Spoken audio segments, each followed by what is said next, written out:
কোনো একটা বুলেট এসে আমার বুককে হয়তো বিদ্ধ করে দিয়েছে এবং সেই মিছিলে আমি হাসতে হাসতে আমি শহীদ হয়ে গেছি। আমি তখন হাসতে হাসতে আল্লাহর কাছে ভীষণ সন্তুষ্টি নিয়ে পৌঁছতে চাই যে আমি একটা ন্যূনতম ওই জীবনটা লিড করতে পারলাম, যে আমি একটা ইনসাফের হাসি নিয়ে আমি আমার আল্লাহর কাছে পৌঁছতে চাই। হায়াত মৌতের মালিক আল্লাহ, ন্যূনতম সিকিউরিটি নিয়ে চলাও সুন্নাহ। কিন্তু আমাদের লড়াইটা হলো, আমার মা স্বাভাবিকভাবে কান্নাকাটি করেন, আমার পরিবার সবাই। তো আমি আমার মাকে বলেছি, দেখো মানে আমরা যে লড়াই নেমেছি, আমার একটা মনে হয় কি কোনো রাজনীতিবিদের না বাসায় মৃত্যুটা হইতে পারে না, এটা কোনো ভালো মৃত্যু। যিনি রাজনীতি করেন, যিনি লড়াই করেন, যিনি বিপ্লবী, যিনি সংগ্রামী, তার মৃত্যুটা হবে একটা সংগ্রামের মধ্যে দিয়ে, একটা রাজপথে, একটা গ্লোরির মৃত্যু।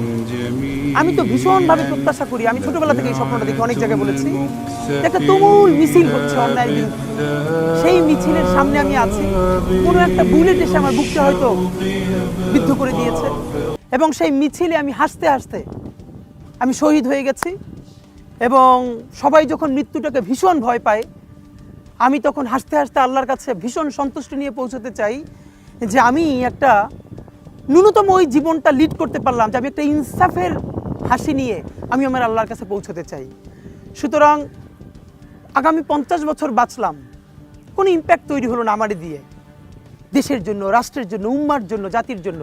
কিন্তু আমি ধরেন 5 বছর বাঁচলাম, সেটার মধ্য দিয়ে যদি আগামী 50 বছরের ইম্প্যাক্ট তৈরি হয়, তাহলে অনেক দিন বেঁচে থাকায় কি সাফল্যের? বলেন। শহীদ প্রেসিডেন্ট জিয়াউর রহমান কয়টা দিন বেঁচেছেন, কিন্তু ভাবেন আজকে পর্যন্ত উনি আমার অনুপ্রেরণা।